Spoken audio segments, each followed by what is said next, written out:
Mina olen ikka õpetaja Allan ja täna vaatame, kuidas teha fotodest või joonistustest midagi ägedat. Selleks on meil vaja osata konverteerida fotosid vektorgraafikaks, importida neid Tinkercadi ja ka Tinkercadis vaatame, mida nendega teha saab. Ja alustuseks ma lähengi Google'i otsingusse ja proovin leida midagi, mida siin teha. Sina võid ka otsida Google'ist mingeid logosid või fotosid. Võid ka ise joonistada ja neid oma telefoniga pildistada ja arvutisse kopeerida ja töötada nendega edasi. Nii, olen Google'i otsimootoris ja võtame esimeseks ühe logo. Ja mis on meil Eestis üks tuntumaid logosid, et magusat kindlasti armastad. Otsime Kalevi logo. Nii, on siin mitu erinevat varianti. Ma klõpsan siin ühe peal.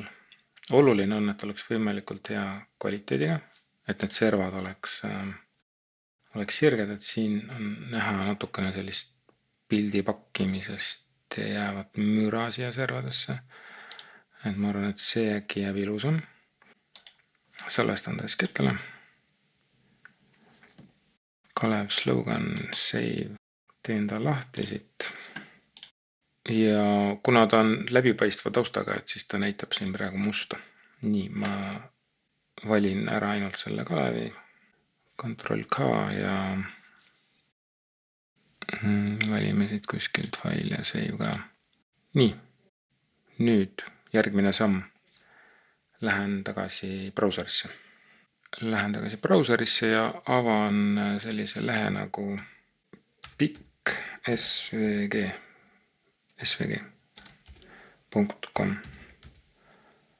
See tähendab see pilt SVG-ks. Free SVG konverter ja upload picture. Valin siit selle Kalev slogan open ja nüüd ta laadis selle ülesse ja näitab siin kohe eelvaadet ka. Ma seda seest tühja ei taha. Valime siit mingi internal ja nagu siit näha, et ei ole mingit erilisi, mingit sakke või kribu-krabu siia servadesse tekkinud, et päris hea. Nii, see internal 1 sobib, vajutan download ja ongi olemas. Lähen Tinkercadi ja Tinkercadis on vaja importida nüüd see SVG. Vajutan import, choose file, see on see open.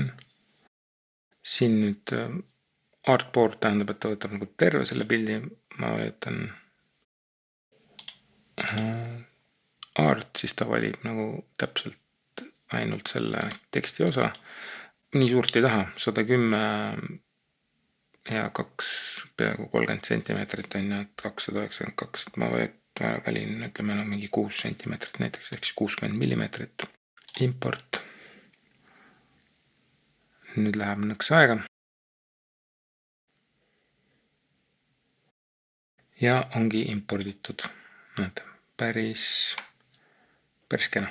Paneme talle paksuseks näiteks, ma ei tea, 2. Ja teeme tast duplikaadi. Nii. Ja nüüd on üks uus nipp, mida me ei ole varem vaadanud. Et SVG-st imporditud objektidel on siin selline valik nagu fill mode. Ja klõpsan selle lahti ja siin on mitu valikut. Siluett teeb siluetiks ehk täidab kõik augud ära. Outerline võtab välisest joonest väljapoole sellisele takka ja inner teeb suht sama, mis siluett antud juhul. Nii, mina tahtsin ja inner ja outer siin saab valida ka nende nurkade kuju, ümar, flat on siis nagu lame ja sharp on terav. Et ma valin siit outer ja valin siit round. Paneme selle musta värvi ja joondame need kohakuti. Nii. Päris ilus, peaaegu. Ma saan siin seda joone jämedust veel muuta ka. Üks asi, mis mind natuke häirib, on see, et need A ja E seest on tühi. Et selleks, et sellest lahti saada, tõstan selle musta osa natukene kõrgemale ka. Selleks, et sellest osast lahti saada, tuleks siis veel teha, panen siin joonelaiuse natuke suuremaks. Nii, ja teen sellest duplicate ja valin sellele ühele siis mitte outer, aga näiteks siluett. Nii, nüüd on meil üks kiht on selline nii-öelda kontuur, see tekst on logo, siis siluett katab ära need sisemised augud ja see outer line teeb siis nagu välised servad. Ma võin kõik selle krempli nüüd siin kohakutti panna.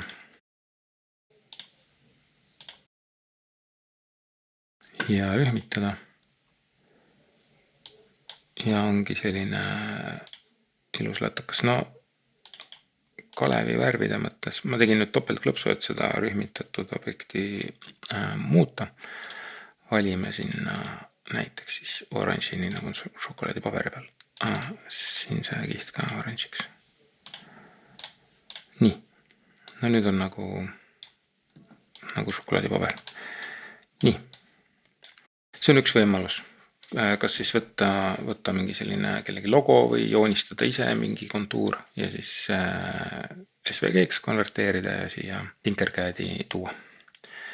Teine variant, kustutan selle siit ära. Teine variant on, et vaatame, mis fotoga juhtub. Ma lähen tagasi Google otsingusse. Nii, olen Google otsingus ja oleme rahvuslikul lainel ja otsime rukkilille. Nii, siin on nüüd hunnik erinevaid rukkilille pilte.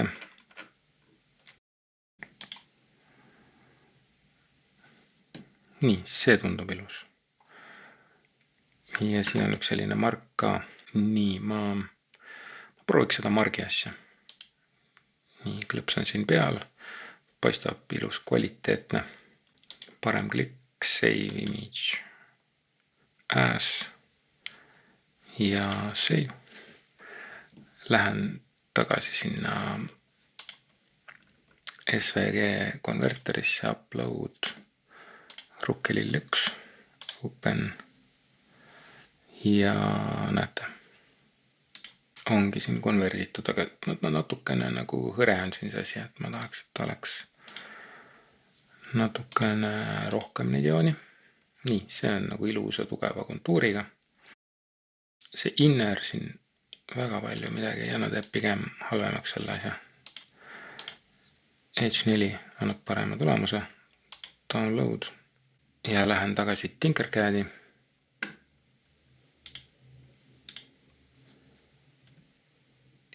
Ja import. Choose file. Ja see peaks olema see. Open. Art jälle ainult suuruseks, ma ei tea, 80. Teised on määrab automaatselt.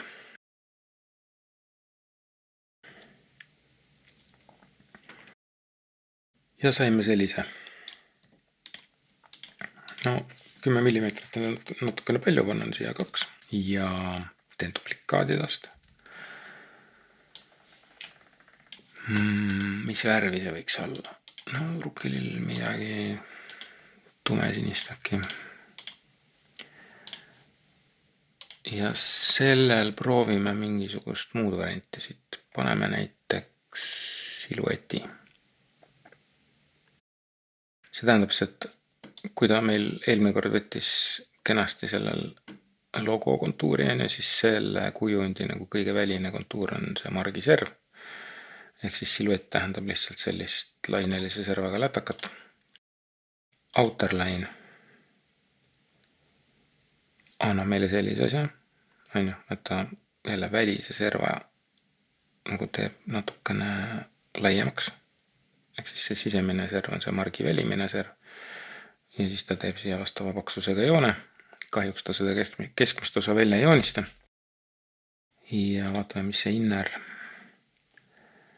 annab väga sarnase tulemuse, lihtsalt nüüd on see margiserv on see välimine ja ta jälle selle joone teeb 5 mm laiuse joone teeb sissepoole. Nii et antud juhul kõige kasulikum variant on meil siin see siluett. Valime talle mingisuguse värvi ka, ma ei tea, paneme midagi heledamat. Joondame. Ja võiks sellele lillele siis natukene rohkem jõudu anda, paksust, nii. Paneme selle alumise kihi siis 2 mm ja nii. Võime võtta gruppi. Siit on nüüd näha, et natukene on siin, ei ole hullu, nii, natukene korvalised. Aga et on kenasti selle foto siia sisse importinud ja on selline stiliseeritud mark meil siin, mida võib kasutada jälle külmkapi magnetina, nööbina, ma ei tea, tassialusena. Nii, aga sinu ülesanne on nüüd leida omale sobib foto, logo, joonistada ise midagi, konvertida see SVG-ks, importida Tinkercadi ja siis katsetada siin natukene nende inner ja outer ja muude joontega ja teha midagi ilusat. Jõudu tööle!